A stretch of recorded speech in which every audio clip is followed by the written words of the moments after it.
Bueno, buenos días. Hoy tenemos, yo diría, como un doble motivo de alegría.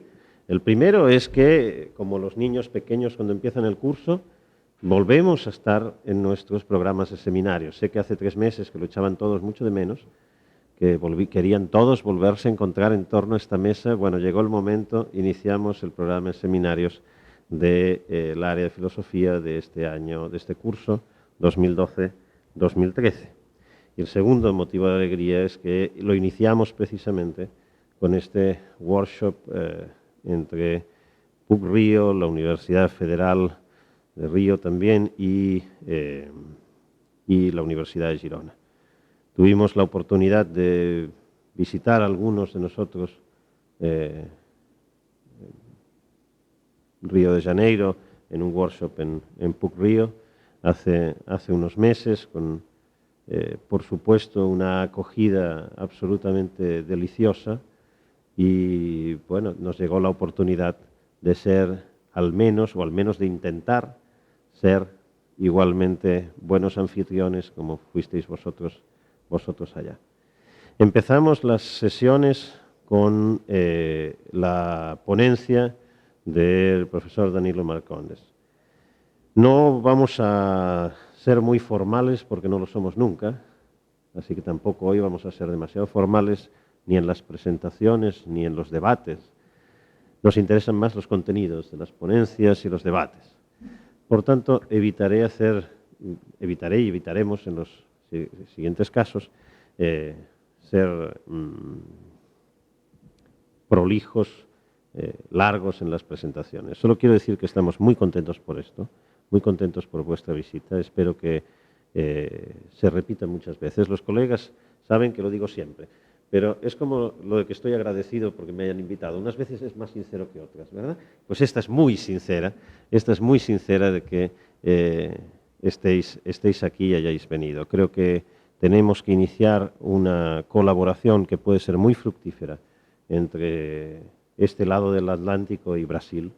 Creo que queda mucho por hacer, mucho recorrido por hacer en la colaboración hispano-brasileña.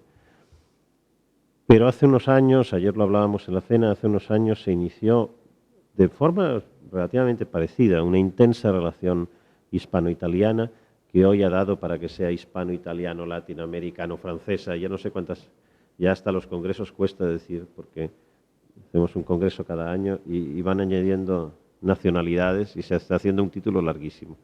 Bueno, iniciamos hace como 20 años. Hoy es una comunidad absolutamente asentada con una gran movilidad de investigadores y sobre todo una gran circulación de ideas. Bueno, no digo que tenga que tardar 20 años a que esto pase con Brasil, o quizás sí, que en los próximos 20 años tengamos una larga relación y sobre todo muy intensa. Por eso también proponía a los compañeros, que sobre todo los que estuvieron más coordinando este workshop, Janaína en concreto, que intentemos que la relación sea paritaria y para que lo sea, que podamos además también cada uno hablar en la propia lengua. A la larga, creo que esto produce mejores resultados en términos de discusiones. La mejor manera, la manera más acabada, la manera más fina de presentar las propias ideas es cuando uno lo consigue hacer, es cuando uno lo puede hacer en su propia lengua. Esto, por supuesto, si uno habla portugués no siendo brasileño, pues fantástico. Y si uno habla español no siendo español, pues también fantástico, ¿verdad? Esto también es integración. Pero en caso de mínima dificultad, que cada uno se sienta libre de hablar en la propia lengua, que los debates sean bilingües y que cada uno lo pueda expresar de la mejor manera que pueda. Creo que a la larga esto también ayuda muchísimo. En muchos casos no puede ser así. Si nos encontramos con suecos, alemanes o anglosajones, pues es un poco más difícil. Así que acabamos todos hablando algo parecido al inglés. Pero entre lenguas latinas creo que es más fácil y conviene hacerlo. Dicho esto, ya no quito más tiempo a la ponencia. Repito, Danilo, sé que has dado un apoyo muy grande en PUC Río para que esta colaboración pueda ser efectiva y desde aquí también te lo queremos agradecer. Iniciamos, la palabra es tuya y el régimen será aproximadamente de unos 40 minutos para la ponencia, que necesites, después una pequeña contraponencia de unos 10-15 minutos como mucho en cada caso y aí abrimos el debate como siempre. De acordo. Eu começo então por agradecer, e agradecer em português, e é um grande prazer estar aqui na Universidade de Girona, com vocês já pela segunda vez. Estivemos aqui, eu e Noel, há um ano atrás, recebemos vocês no Rio, em abril, e isso é um sinal já que essa colaboração está dando seus frutos, e certamente ela vai continuar, porque há um interesse comum e há uma participação efetiva das pessoas envolvidas em temas, em questões que são essas que nós estamos tratando aqui. Então, a ideia desse workshop é realmente muito boa.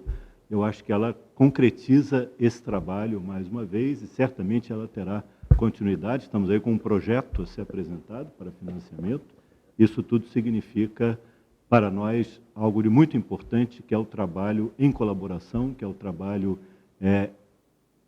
da internacionalização, da interdisciplinaridade, da aproximação dos vários grupos. Então, para mim, é uma grande satisfação estar aqui hoje. Eu agradeço principalmente o convite, professor Jorge, a organização, Adrian, Janaína, que cuidou de todos os detalhes. É muito bom para mim estar aqui. Eu me desculpo também por não ser um especialista em direito. Minha área é filosofia. Então, nosso trabalho aqui é o trabalho de um grupo, o grupo ERA, Ética e Realidade Atual, em que nós temos pessoas das áreas de filosofia, direito e administração, gestão. E esse trabalho tem sido muito importante porque ele traz abordagens de diferentes áreas em torno de temas comuns. Nosso tema é o processo de tomada de decisão e os aspectos éticos e legais, jurídicos, administrativos da tomada de decisão. E dentro da tomada de decisão, a ética é um elemento fundamental. Então, como o nosso trabalho é interdisciplinar, uma das questões é a fronteira entre essas várias disciplinas. Daí o tema, limites éticos e jurídicos e, sobretudo, na questão da responsabilidade. Eu preparei um texto, porque é mais fácil para apresentar, e preparei um texto em espanhol, em castelhano.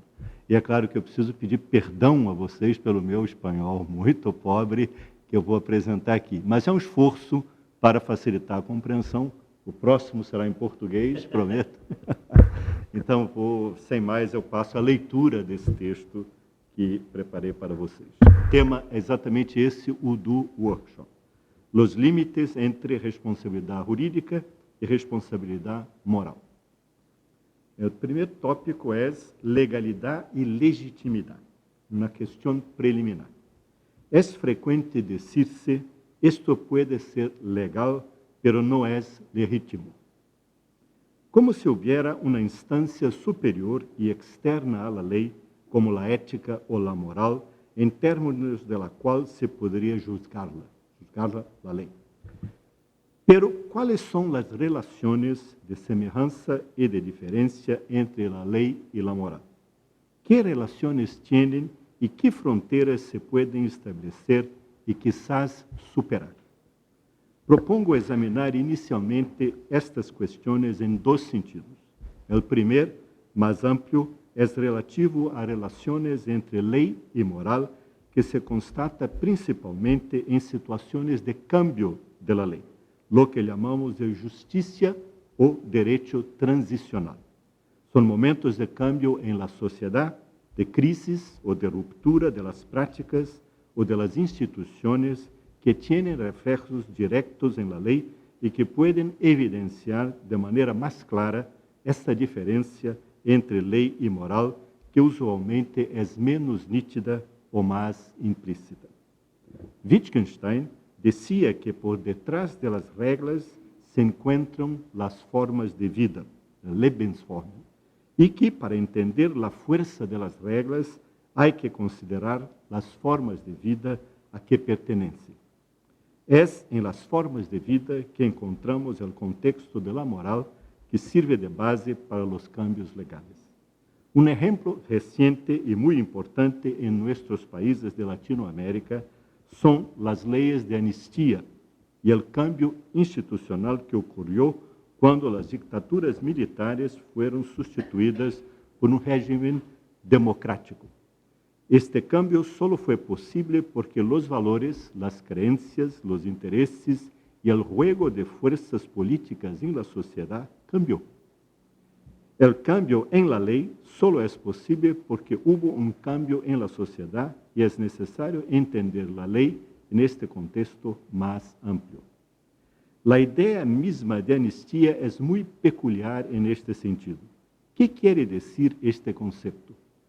Que lo que era un crimen en el pasado no es más un crimen, que es un crimen pero no lo se pune más, que las personas que los cometieron no son más culpables, que son aún culpables pero no se las pune más, si quiere olvidar los hechos históricos o si quiere recordarlos, pero sin sanciones por fuerza de un nuevo acuerdo político.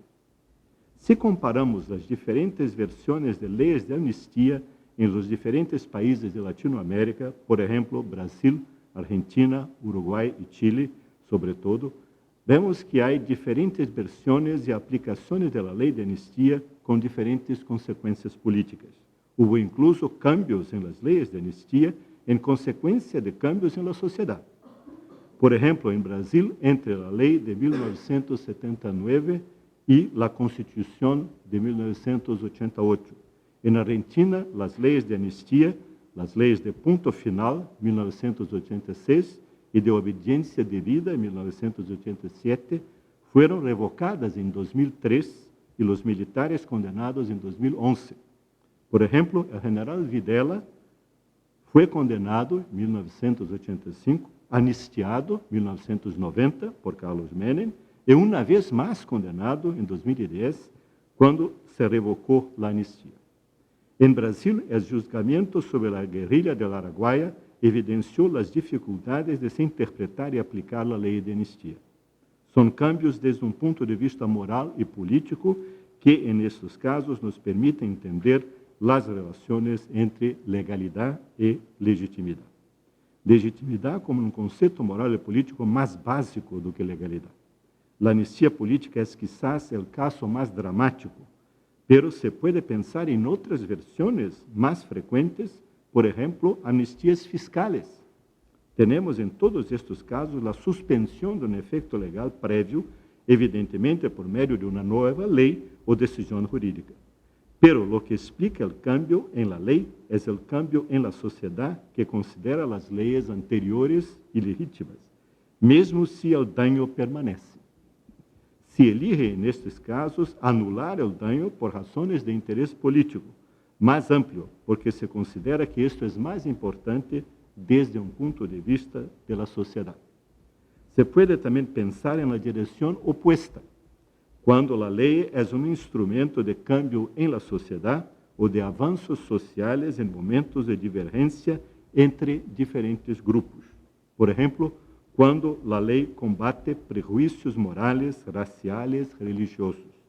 Es lo que se pasó con las leyes que reconocen uniones homosexuales, mismo en momentos en que las creencias y las prácticas sociales no lo reconocen plenamente. Legisladores y jueces pueden también ser instrumentos de cambio en la sociedad y decisiones legales contribuyen para legitimar el cambio de valores morales. En estos casos, la ley puede legitimar nuevas prácticas. Esto nos muestra que el movimiento puede ser doble. La sociedad influencia el cambio en la ley y la ley influencia también en el cambio en la sociedad. Si consideramos la sociedad con sus valores, creencias e intereses, las formas de vida, como el dominio de que emerge la moralidad, entonces debemos examinar su relación con el dominio de lo jurídico para interpretar esta relación en sus múltiplos aspectos. El tópico 12 es responsabilidad legal y responsabilidad moral, algunas distinciones. Creo que hay un segundo slide sobre eso. Uno más. Uno más. Sí. Gracias. En un segundo sentido, propongo examinar de forma más detenida esta misma cuestión de las relaciones entre el legal y el moral por medio del concepto de responsabilidad. Un concepto central en el derecho con significados muy diversos. Por ejemplo, responsabilidad civil, responsabilidad penal, responsabilidad fiscal.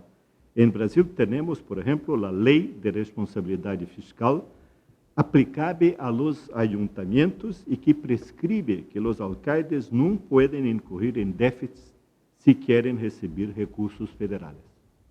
La pregunta entonces es, ¿cuáles son las evidencias de la distinción entre responsabilidad moral y responsabilidad legal? Para evitar una discusión muy amplia y una excesiva generalidad, voy a intentar responderla por medio de un examen de ejemplos o casos concretos que evidencien semejanzas y diferencias entre la responsabilidad jurídica y la responsabilidad moral.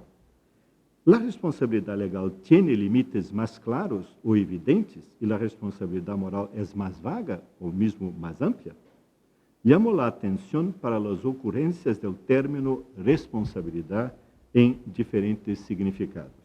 Responsabilidad es seguramente un concepto central de la ética, pero opera con frecuencia en un sentido más subyacente que explícito, como una presuposición más do que algo tematizado. Es más propiamente un concepto operatório, es decir, que se emplea para definir e analisar outros conceptos éticos do que um conceito temático, es decir, que se analisa diretamente. O conceito de responsabilidade legal e moral está vinculado a intenções. Em geral, uma pessoa solo é considerada responsável por algo si lo intentou. Pero esto é responsabilidade considerada ex post facto. Podemos considerar também responsabilidade no sentido de obrigação de fazer algo. E quando se falta esta obrigação, el agente é considerado culpable de negligência. Responsable é lo que tem uma obrigação de fazer algo. Pero deve necessariamente aceitar esta responsabilidade? Responsável é lo que, haciendo algo ou tomando uma decisão, se le atribuem as consequências de sua decisão ou de sua ação.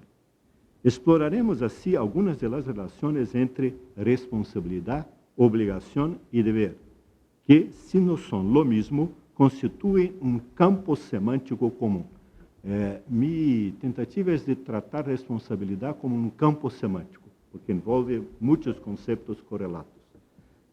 É decir, um conjunto de conceitos que se interrelacionam e podem ser considerados interdependentes. Para hacer este análisis, hay que tener en cuenta este campo semántico y las relaciones de semejanza de familia, en el sentido de Wittgenstein, que se establecen cuando se habla de responsabilidad. Responsabilidad parece incluir, por un lado, la intención de la gente y, por otro, el resultado, más frecuentemente un daño que necesita de reparación. La intención vincula a la gente al resultado o daño, pero vamos a ver que no siempre esto ocurre, o que puede ocurrir de diferentes maneiras. En el sentido intencional o estrictamente moral, y no necesariamente criminal, la responsabilidad puede ser positiva. Por ejemplo, si soy responsable por el suceso de algo. No hay que punir al responsable, pero sí reconocerlo. Es el concepto en inglés de praise, y mismo recompensarlo. Pero puede haber una cuestión legal civil cuando hay una disputa sobre el verdadero responsable por un resultado positivo. Por ejemplo, en el registro de una patente de un invento científico o tecnológico. Preliminarmente se puede proponer la siguiente distinción. Entonces, por favor, Carmen, hay un otro slide. Ese es el primero. que propongo. Responsabilidad causal. Es la más básica y se encuentra ya en la discusión sobre el tema en la filosofía griega. En griego clásico, el término empleado para el autor del hecho es aition, que significa literalmente el causador. Las intenciones del autor o causador no son determinantes, pero sí el hecho en sí mismo, como resultado de la acción. El paradigma es el Édipo, a quien el oráculo acusa de matar su padre y desposar su madre, pero que no lo hizo intencionalmente porque no lo sabía. Pero, sin embargo, en el contexto de la tragedia, esto no importa, porque efectivamente lo hizo. Los dioses lo castigan y a su ciudad de Tebas con una peste, y para reparar el daño debe dejar de ser el rey y partir. La noción de responsabilidad como estrictamente causal, mismo como causa física, no fue totalmente abandonada ni superada. Si por un acto involuntario derramo café en alguien, pido desculpas, mesmo si no hubo intención de derramarlo.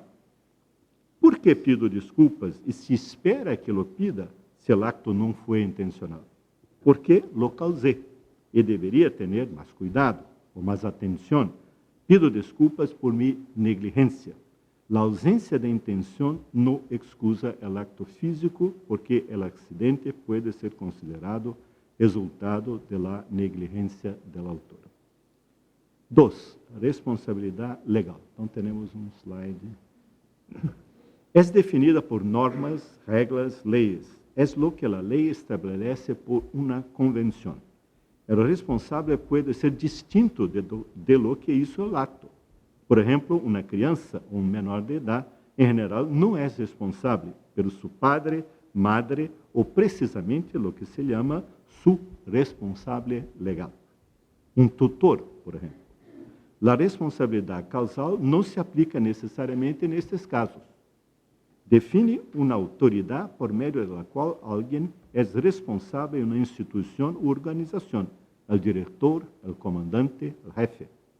Puede definir también una responsabilidad colectiva, esto es, de un grupo que hace algo en cuanto grupo, un equipo, por ejemplo, en un juego. El caso más célebre de transferencia convencional de responsabilidad o de punición es el scapegoat, el concepto inglés de scapegoat, que viene del hebraico azazel, o chivo expiatório, originario del ritual religioso judaico en que la culpa es expiable de modo simbólico, eliminándose por este medio intenciones y daño. La transferencia se da por medio de la oración del sacerdote, que tiene la autoridad de vida. El chivo no es responsable por nada, pero simbólicamente es el medio de la expiación de la culpa. 3. Responsabilidad moral. Es definida por la intención, por un sentimiento o por la adopción de un principio que me hacen responsable por un acto y en consecuencia de que me siento responsable. Alguien solo puede ser responsable porque lo intentó, en este caso. Hay una distinción entre lo que digo, lo que considero mi obligación hacer y lo que la ley prescribe como mi obligación hacer. Estas tres cosas pueden no coincidir y con frecuencia no coinciden.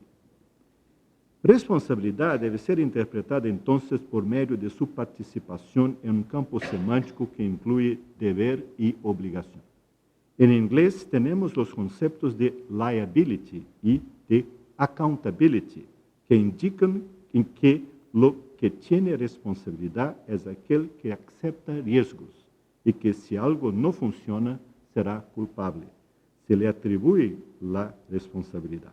La noción de imputación de responsabilidad es central en este caso. También significa que el responsable es aquel que tiene el deber de hacer algo. Es también el confiable, aquel con que se puede contar para hacer algo. En inglés, liability es casi siempre reservado para la responsabilidad legal. Es el legally binding, lo que establece un vínculo legal.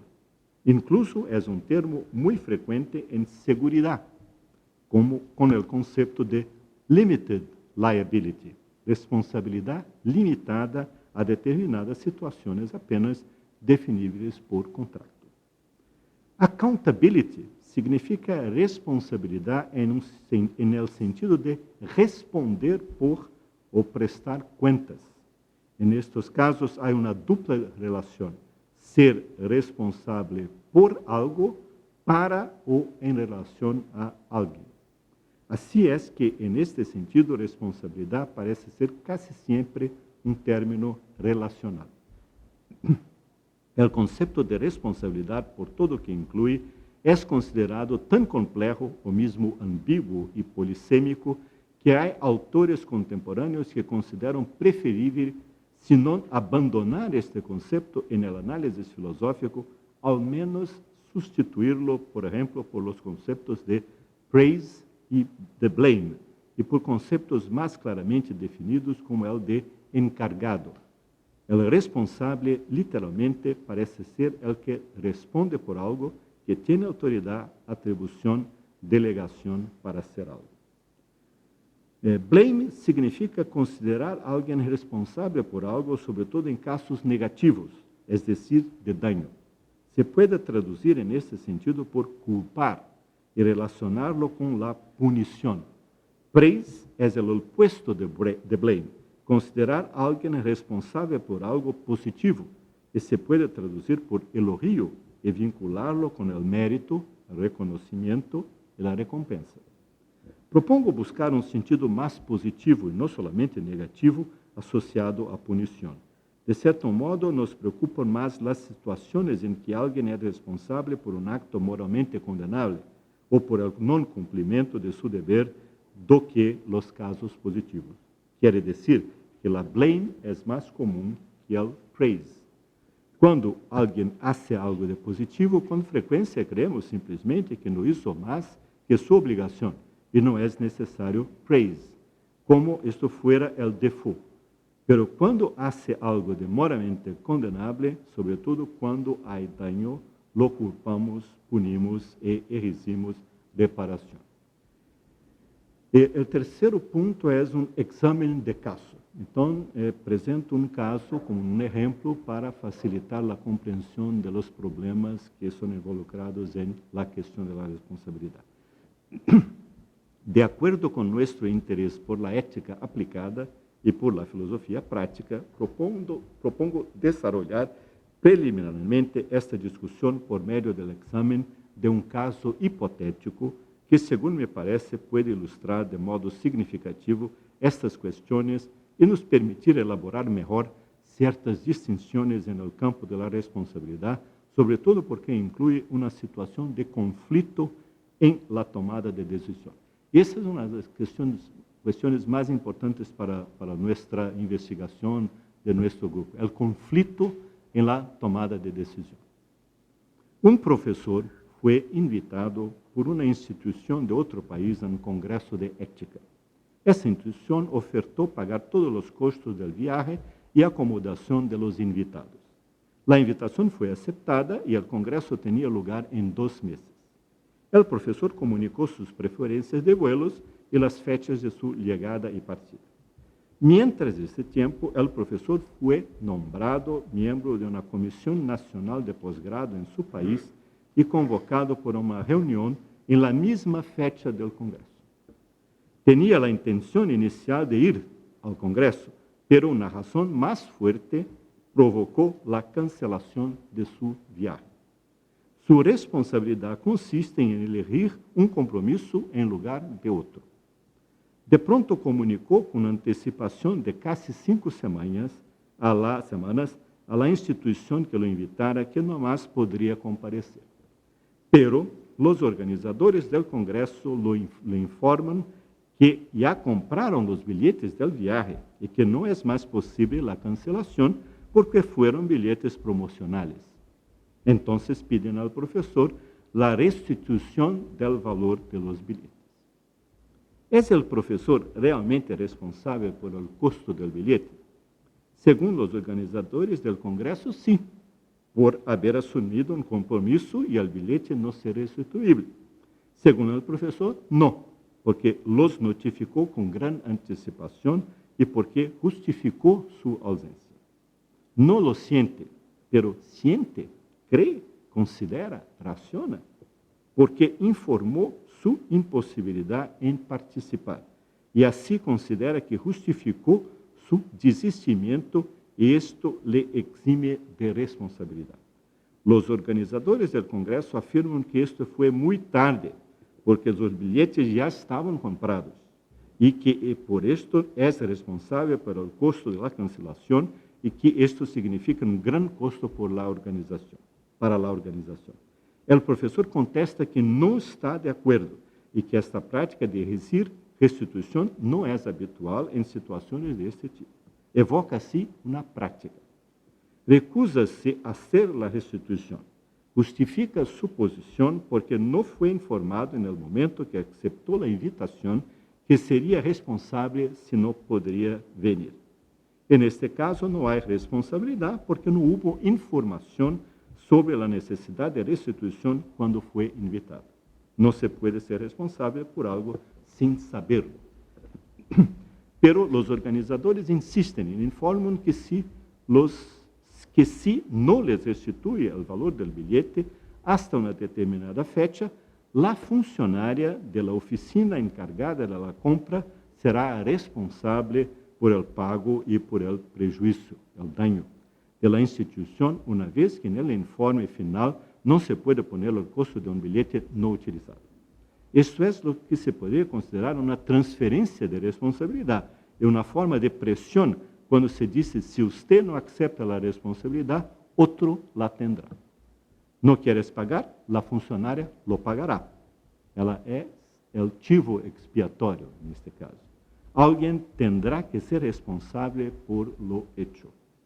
El profesor se siente entonces, la énfasis es en lo siente, en este caso, responsable por el prejuicio de la funcionaria y decide hacer la restitución. De una cierta manera, se puede decir que lo hace contra su mejor juicio, pero lo hace movido por un sentimiento de solidaridad muy frecuente. Asumimos una responsabilidad en lugar de otro. Este parece ser un caso interesante que evidencia que no es siempre que la responsabilidad tiene una relación directa con el hecho practicado, pero con sus consecuencias. Hay que ser pago el costo del billete. ¿De qué se origina esta obligación? ¿De una regla internalizada sobre el cumplimiento del contrato? No, porque no reconoció el contrato. ¿De una preocupación con su imagen de profesor de ética? ¿De un sentimiento de justicia cuando una tercera persona fue inclusa? No es clara cuál la alternativa que lo explica mejor. Si considera que la cobranza no es justificable, que no es ni moralmente ni legalmente responsable, ¿por qué finalmente decide pagar? Como hay detalles burocráticos y también una tarifa elevada para la remesa de la restitución a otro país, decide hacerlo por carta simple, por correo, lo que es ilegal. Informa a los organizadores del Congreso que aceptan que remeta la restitución por este modo. Pero después de 2 o 3 semanas, es evidente que el sobre no llegó al destinatario y se perdió. Los organizadores informan que no ha llegado el pago y que la situación es la misma, que aún debe pagar la suma. En este momento, el profesor cambia de posición y contesta que no pagará, que no acepta la deuda, que envió el pago solamente por compasión por la funcionaria y que no lo va a hacer más. Los organizadores lo remeten un mensaje, lo acusan de falta de ética, porque había aceptado en primer lugar la invitación y esto es consecuencia de su aceptación. El profesor contesta una vez más que no lo fue dicho que sería responsable por el billete y no lo utilizara, y que había informado a los organizadores del Congreso de su imposibilidad de viajar. Tenemos en este caso, 1, la alegación de que el profesor era el responsable legal y moral por el costo del billete una vez que aceptó la invitación o el compromiso de participar en el contrato. es como un contrato, ¿no? Participar en el Congreso, es como un contrato. Un caso de blame y de acusación de daño material. Se interpreta que la aceptación corresponde a un contrato y tiene valor legal y moral. Pero, ¿cuáles son los límites y las obligaciones en este caso? La obligación en participar, la obligación de informar con anticipación si no puede participar, pero también la obligación de restituir el valor del billete. ¿Hay que se compensar a los organizadores del Congreso si no se puede participar? La responsabilidad en este caso incluye compensación en caso de falla. Mesmo si hubiera un contrato, no hay posibilidad de ninguna sanción legal, incluso porque las partes se encuentran en países diferentes. 2. El profesor contesta que no hubo contrato porque no lo informaron de su obligación y no puede estar obligado a algo que ignora y por esta razón no tenía responsabilidad legal. No tenía conocimiento de ese tipo de consecuencia de su acto de desistimiento. 3. Pero en un segundo momento acepta la responsabilidad moral cuando informado que la funcionaria sería responsable. Piensa en este caso que otra persona sería responsabilizada. Es un caso de la transferencia, no de blame a otra persona, mas solamente de la obligación de reparación. Es responsable porque comprar billetes es parte de su trabajo. ¿Por qué lo acepta si no considera responsable desde un punto de vista legal? ¿Por una cuestión moral? ¿Qué significa en este caso moral? ¿Qué otro tipo de compromiso es esto? ¿Por qué hay otra persona, la funcionaria, que será responsable? ¿Por qué su imagen pública de profesor de ética será maculada? Hay una ambigüedad en su posición, porque primero recusa la restitución y después lo hace. Cuando falla su intento de pagar la restitución, percebe que no debería ter cambiado de posición e insiste en su posición inicial de recusar la responsabilidad. Parece claro que la responsabilidad legal en el modelo del contrato supone la información de las obligaciones de las partes y la aceptación de estas obligaciones. Para ser considerado responsable, una persona debe conocer las condiciones de lo que acepta, pero acepta también las consecuencias del acto. Una vez que cancela su participación, ¿está obligado a la restitución del billete? Cuando los organizadores que lo invitaron contestan que porque no pagó, no se comportó de modo ético, esto provoca una reacción en el profesor que no acepta la acusación y dice que no se trata de una cuestión ética, porque no hubo contrato ni información sobre el cumplimiento o no de obligaciones y la acusación era simplesmente injusta. En este momento, otros profesores invitados toman conocimiento de la controversia e intervienen para decir que no se puede cobrar esta restitución y que no es una cuestión moral exigirla. Entonces, los organizadores escriben al profesor y le piden disculpas. En este ejemplo, tenemos que la reparación, mismo que no concretizada, no fue suficiente para resolver el dilema moral del profesor. Hacer el pago o no, porque pagó por compasión con la funcionaria que sería culpable en este caso. Fue movido por un sentimiento y no por el reconocimiento de un deber moral o legal de pagar. Su sentimiento de deuda, no la deuda defectiva, só cambia cuando recibe la solidaridad de otros profesores y el pedido de disculpas de los que lo cobraron. Cuando reculan y dicen ahora que la restitución no es necesaria.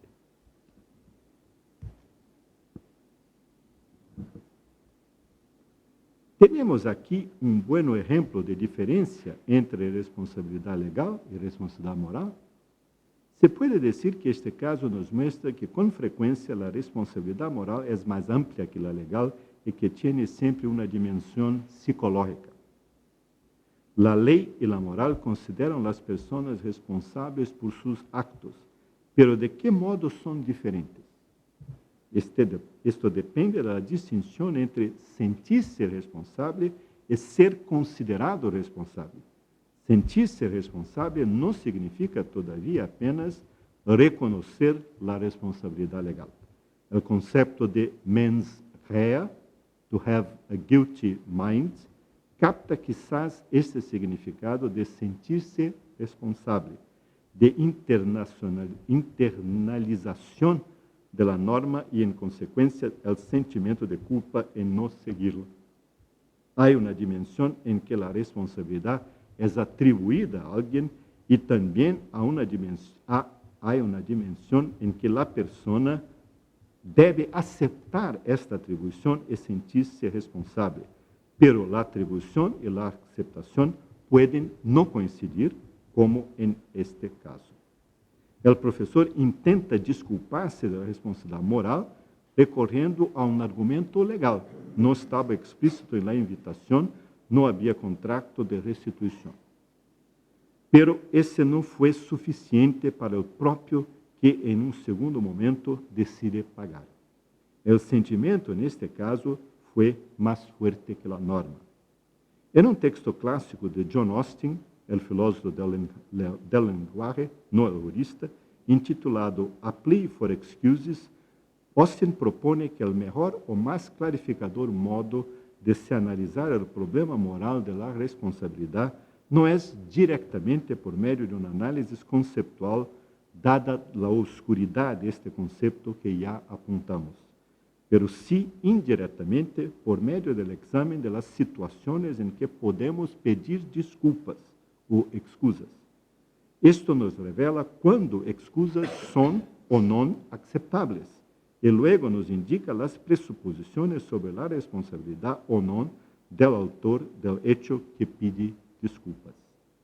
Tendemos a excusar a alguien que no consideramos responsable y esto sirve para evidenciarnos la concepción de responsabilidad que presuponemos.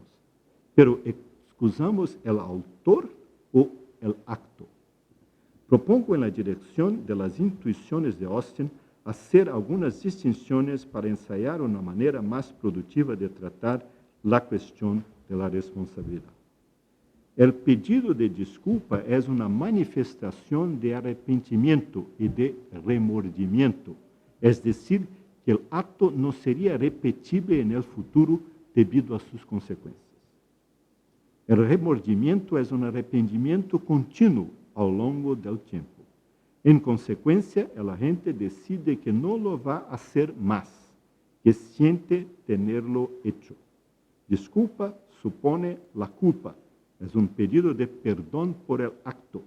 Debe manifestar arrepentimiento, pero también razones o circunstancias que justifiquen el perdón. El acto fue accidental. Las consecuencias no fueron intentadas. No lo sabía lo que hacía. Excusamos la persona, el autor del acto, porque consideramos sus intenciones en realizarlo o no. Si el acto no fue intencional, es fácil excusarlo. Pero con frecuencia, mismo cuando no lo consideramos intencional, pero accidental, como en el ejemplo de derramar una taza de café en alguien, esperamos un pedido de excusas. Y esto puede parecer extraño, que lo que le fue hecho que lo que no fue hecho de modo intencional deba ser excusado. Entonces voy a introducir, creo que es el 4. No. Sí, el anterior. Sí, gracias. Voy a introducir algunas distinciones de elementos constituintes de la responsabilidad, entre elementos constituintes de la responsabilidad. El primer, daño. Pero creo que eso nos remete a otro aspecto complementar de la responsabilidad, el daño. Si hay daño, mismo que nos parezca accidental, debe haber un responsable y excusas son debidas. El daño, no solo el daño intencional, significa una ruptura en el equilibrio que presuponemos en las relaciones humanas, en las relaciones entre las personas, y las excusas son lo que permite la restauración del daño. El segundo momento que se presupone es la reparación. Hago con base en las definiciones y en la discusión una propuesta de un esquema de la acción para aclarar la cuestión de la responsabilidad. Mi hipótesis es que el esquema es aplicable igualmente a la responsabilidad moral y a la legal, que ambas las dimensiones son complementarias, pero en el caso de la ley hay una precisión mayor en la definición del ámbito de la responsabilidad y del daño y de la reparación. Las sanciones legales tienen también una aplicación más compulsoria. La sanción moral es social o psicológica. La legal tiene consecuencias materiales y son importantes para la reparación del daño. En el caso de la ley no hay de todo o hay una presuposición atenuada de las intenciones y de sinceridad de la gente en pedir disculpas, pero hay una precisión mayor en la relación entre daño y reparación. En casos penales, pedidos de disculpas pueden atenuar la pena o la reparación, cuando alguien no solamente se disculpa, pero se retrata, esto es, expresa arrepentimiento. Un jurado puede tener piedad de un reo que expresa con sinceridad o no arrepentimiento.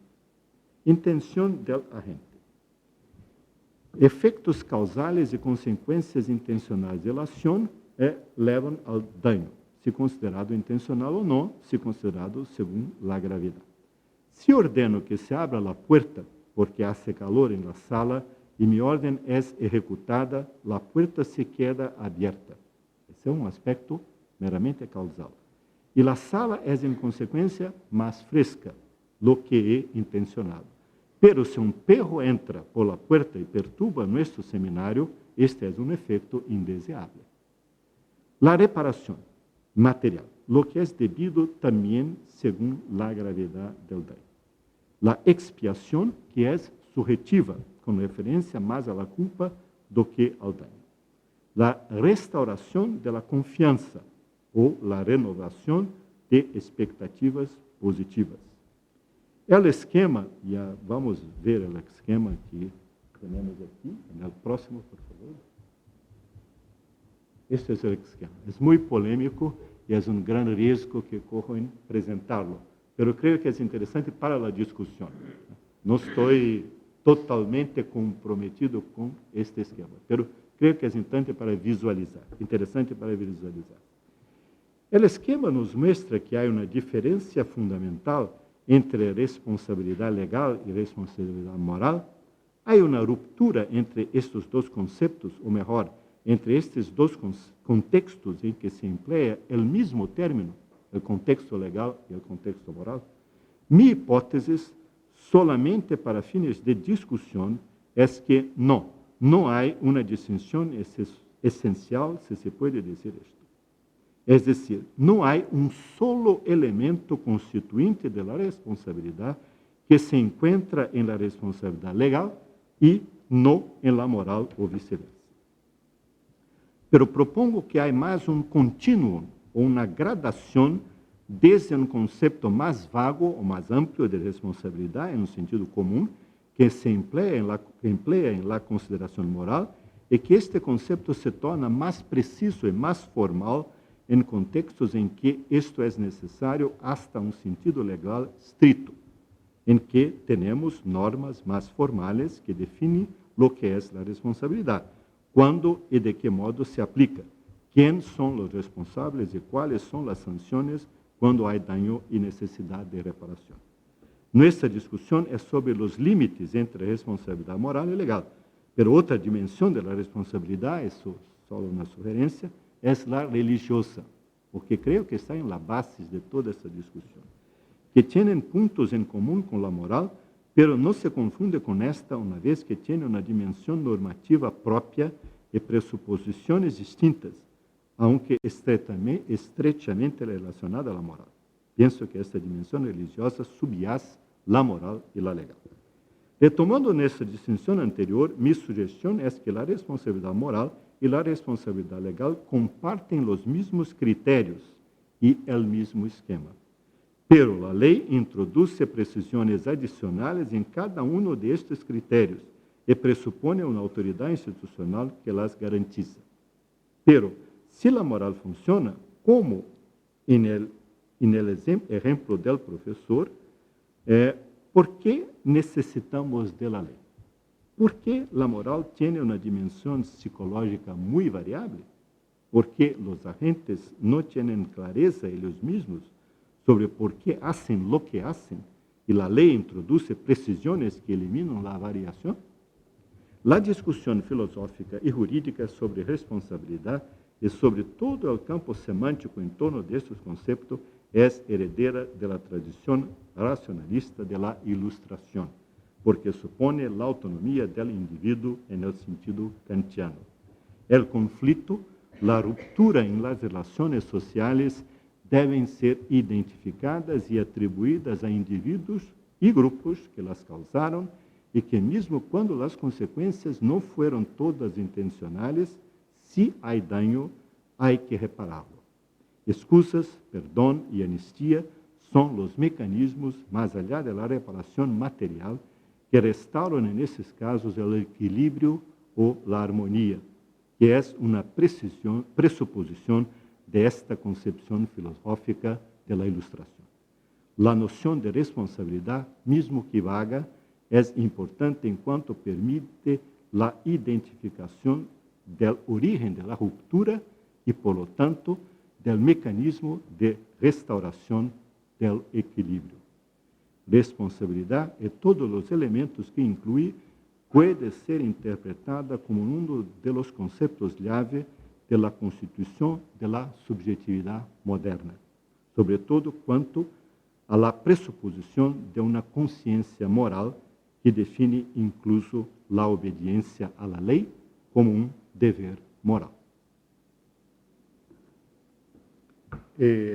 Gracias, esto es en general la presentación, pero los dejo con el cuadro, con el esquema, que es una tentativa de pensar responsabilidad moral y legal como en un continuum y con pesos, que lo que digo aquí es, corro aquí el riesgo de sintetizar el análisis para fines exclusivos de discusión y de una mejor visualización en el cuadro que se sigue, en que tenemos una lista de elementos constituintes de la responsabilidad en los dos sentidos, moral y legal, con su respectivo peso mayor o menor, en una gradación.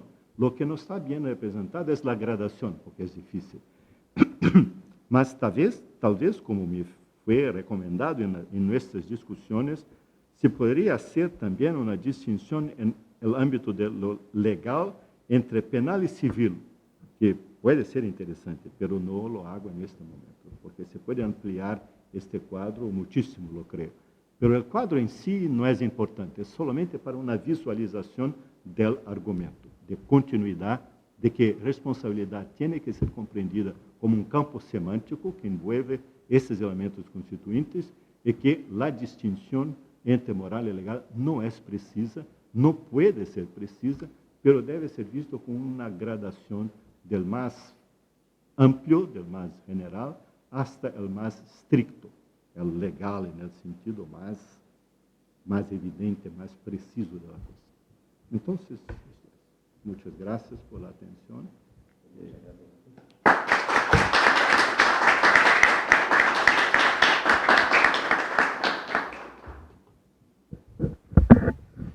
Bueno, desde luego este es uno de esos temas precisamente en los que es perfectamente comprensible que un grupo como el vuestro, con patas en la filosofía moral, con patas en la filosofía del derecho, etcétera, esté interesado, porque precisamente el de la responsabilidad tiene todos estos aspectos. Y por tanto tiene el interés para esos colectivos. Y no es tan fácil, o sí, hacer la distinción entre responsabilidad jurídica y responsabilidad moral. Bueno, alguien podría plantear que en realidad se trata de distinguir no tanto la responsabilidad jurídica de la moral, sino distinguir entre el derecho y la moral. La distinción entre responsabilidad jurídica y responsabilidad moral depende, de alguna manera, de una distinción más básica entre derecho y moral. Y algunas de las respuestas que das, Danilo, a esta cuestión parecerían apuntar a esto. Por ejemplo, cuando se destacas que la responsabilidad jurídica está más institucionalizada.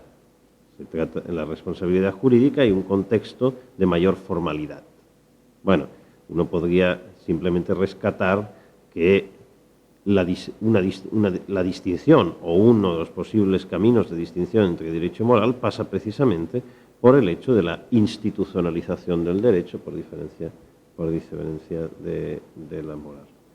Pero claro, si se apunta precisamente a ese carácter institucionalizado, entonces la distinción ya no estoy seguro que sea gradual. Porque entre responsabilidad moral y responsabilidad jurídica. Quizás es gradual su nivel de precisión, pero no el criterio de categorización entre responsabilidad moral y jurídica. Si el criterio de caracterización, de distinción entre responsabilidad moral y jurídica depende de la distinción entre moral y derecho, y esta se traza en términos de institucionalización de un sistema, el jurídico por diferencia del moral, entonces no se trata de una diferencia gradual, sino más bien categórica, me parece. Por ahí un primer comentario de este tipo, si crees o no que la distinción entre responsabilidad moral y responsabilidad jurídica es dependiente de esta más básica, entre derecho y moral, o bien se traza de alguna otra manera. Este mismo punto un tanto oscilante en esto aparece en la distinción también que presentas entre responsabilidad causal, responsabilidad legal y responsabilidad moral. Obviamente no se trata de una clasificación propiamente, porque no son excluyentes, no sé si serían exhaustivas, pero desde luego no son excluyentes estas categorías. No son excluyentes porque algo puede producir responsabilidad moral y responsabilidad jurídica, por ejemplo, pero sí es posible que produzca una acción, conduzca a responsabilidad moral y a responsabilidad jurídica. Entonces, de nuevo, hay que repensar cómo se categorizan las dos, porque si estuvieran en un continuo, ambas, sería muy difícil que uno pudiera estar en responsabilidad moral y jurídica, porque estarían en distinto lugar del continuo. Pero también la responsabilidad causal es compatible con ambas. El derecho atribuye responsabilidad por causar, no siempre. Y la moral atribuye responsabilidad por causar, no siempre ni no solo. Pero la responsabilidad causal está detrás tanto de la jurídica como de la moral, en buena parte. Por lo tanto, claramente no son excluyentes. Quizá pareciera útil, podría ser útil para delinear la responsabilidad jurídica, tal como pretendes hacerlo, acudir a la forma en que la presenta Kelsen. Kelsen considera la responsabilidad, hablando del derecho, uno de los conceptos jurídicos fundamentales con los que puede darse cuenta de los sistemas jurídicos. Pero para él ese no es el concepto primitivo. En realidad, la noción de responsabilidad es dependiente, como otros conceptos de estos fundamentales, es dependiente de otro concepto, sí primitivo, que es el de sanción. Bueno, vamos a ver cómo funcionaría, porque en tu esquema aparece la responsabilidad, aparece el deber, aparece la reparación, y en cambio no aparece el acto ilícito por el que se nos hace responsable. Entonces, este es un elemento que, una sugerencia, creo que podría incorporarse. Kelsen piensa en alguien es responsable si el derecho le atribuye la consecuencia jurídica por la comisión de un acto ilícito. Alguien es responsable si el derecho le atribuye la consecuencia jurídica por la comisión de un acto ilícito. Pero ni es necesario la intención, dolo o culpa, ni es necesario que el acto ilícito sea cometido por aquel al que se hace responsable. Y eso nos permite hacer, y le permite a Kelsen, hacer algunas distinciones entre ahora una tipología de la responsabilidad jurídica. Bueno, puede haber una responsabilidad objetiva o una responsabilidad subjetiva en función de si se requiere o no se requiere culpa o dolo. Digamos, si se requiere o no, para simplificarlo, si se requiere o no intención.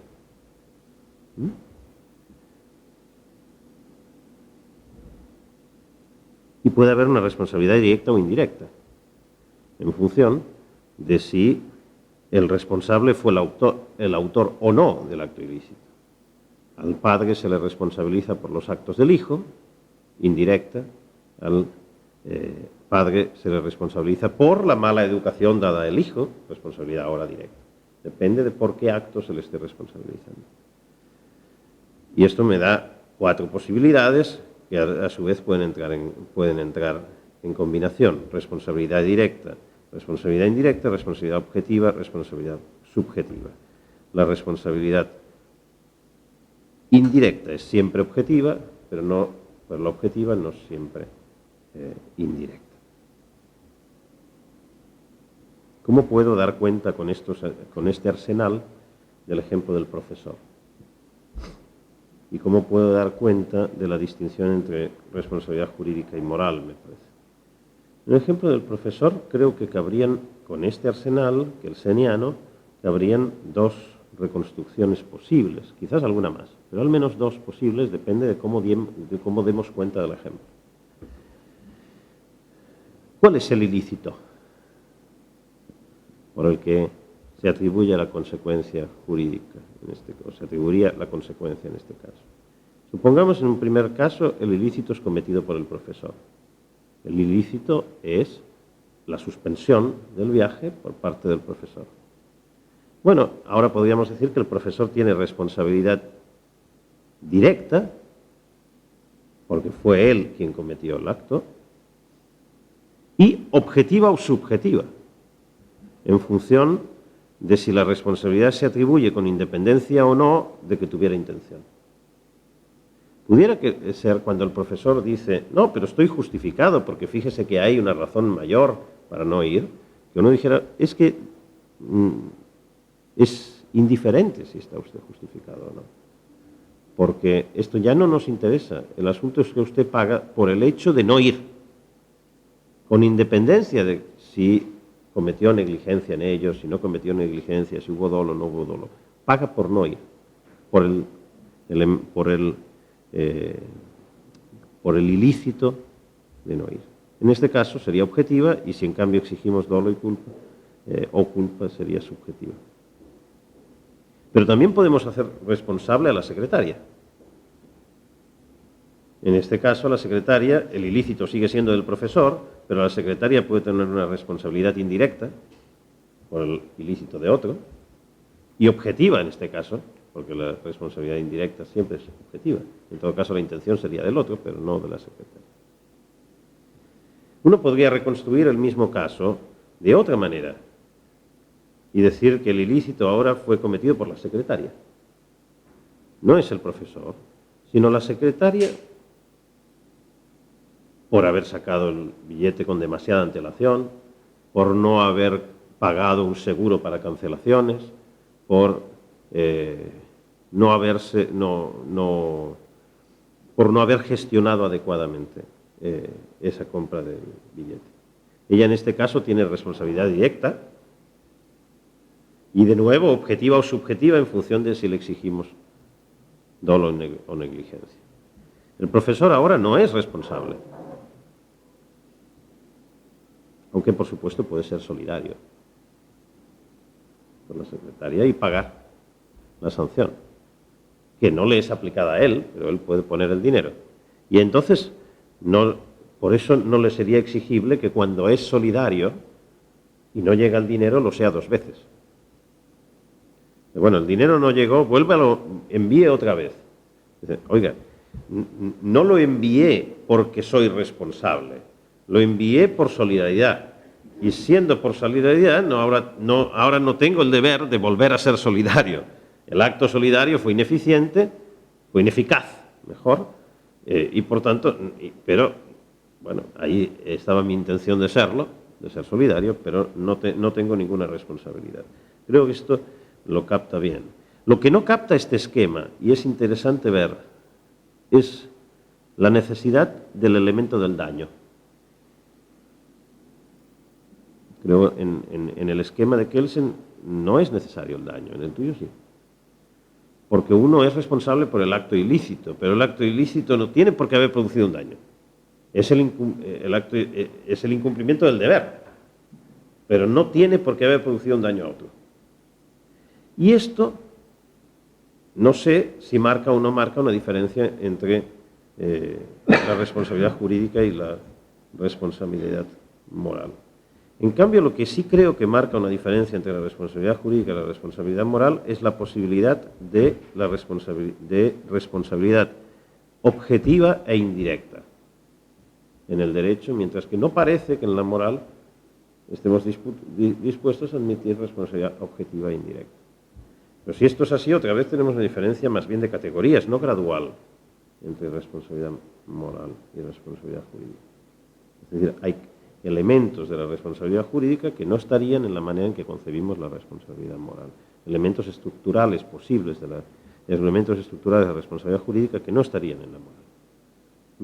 Y el elemento del daño, no estoy seguro, diría que en el campo del derecho no es necesario, la responsabilidad jurídica no veo por qué el daño es necesario. La responsabilidad extracontractual seguramente sí, pero no en cualquier responsabilidad jurídica es extracontractual.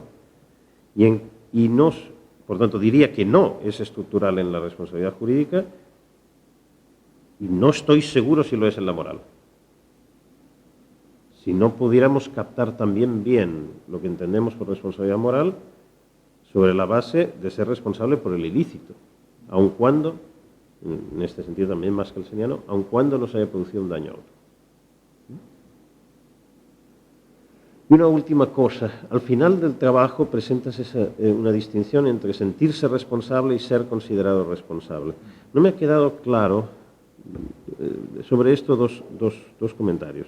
Uno, no me ha quedado claro, y te pido una aclaración al respecto, si esta distinción la presentas de un modo que corre paralela a la de responsabilidad moral y responsabilidad jurídica. Es decir, si sentirse responsable está del lado de la responsabilidad moral y ser considerado responsable está del lado de la jurídica. No sé si lo planteas, si esta es la idea o no. Es una primera cuestión. Y la segunda cuestión es que creo que le falta, que sería interesante añadir una tercera categoría, que es la de ser responsable, como distinta de ser considerado responsable por otro. Algo es sentirse responsable, una segunda es que alguien me considere responsable, por ejemplo un juez me considera responsable, y una tercera es ser responsable. Puede ser que sea responsable, incluso jurídicamente, el derecho me atribuye responsabilidad, pero no soy considerado responsable porque no hay un tercero que lo haga. Incluso, y no me siento responsable tampoco. Soy responsable, no soy considerado responsable y no me siento responsable. Creo que daría un juego interesante añadir este tercer elemento, tanto en la responsabilidad moral como en la jurídica. Pero si es verdad que también en la responsabilidad moral se puede añadir este elemento, entonces el reconocimiento, el autorreconocimiento psicológico de la responsabilidad parecería no ser necesario tampoco en la moral, en la responsabilidad moral, porque se podría ser responsable sin sentirse responsable. En todo caso, en la jurídica me parece que inevitablemente. Nada más. Muchas si quieres decir algo y si no abrimos el debate. Y